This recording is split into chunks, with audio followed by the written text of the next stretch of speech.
மா பாயசம் பண்ண சொல்றாங்கம்மா. இதெல்லாம் நம்மகிட்ட சொல்லவே இல்லைல்ல கல்யாணத்துக்கு முன்னாடி. எவ்வளவு ஸ்பூன்னா பால் ஊத்தணும்? டம்ளரா? எந்த டம்ளர்மா? சின்ன டம்ளரா பெரிய டம்ளராமா? வீட்டுக்கே வந்துட்டம்மா, எல்லாம் எனக்கு தெரியவே தெரியாது. ஏமா அப்புறம் பேசுறேன். என் மாமியார் மூஞ்சி தூக்கிட்டே இருக்கிறாங்கம்மா. எதுக்குமா? எனக்கு என்னடி தெரியும்? நீங்க தானமா கல்யாணம் பண்ணி வச்சுக்கீங்க, என்கிட்ட கேட்டா? மா துணி காயாததுக்குலாம் என்ன பார்த்து முறைக்கிறாங்கம்மா. மா குழம்புல கொஞ்சோண்டு உப்பு கூடிட்டுமா. என்ன பண்ணட்டும்? தண்ணியா? மத்தப்படியா?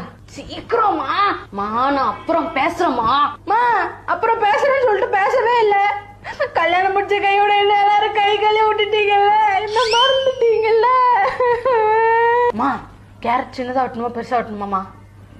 எதுக்கா? சாப்பிடுதாமா? இருங்கம்மா கேட்டு வரேன். அம்மா நான் எப்ப நம்ம வீட்டுக்கு வருவேன்? நீங்க சொல்றத பார்த்தா என்ன இங்கே இருக்க சொல்வீங்க போலயே. மா எனக்கு ஒரே ஃப்ரஸ்ட்ரேஷனா இருக்குமா.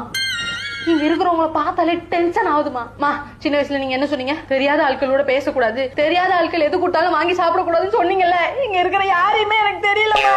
மா பாயசம் பண்ண சொல்றாங்கம்மா.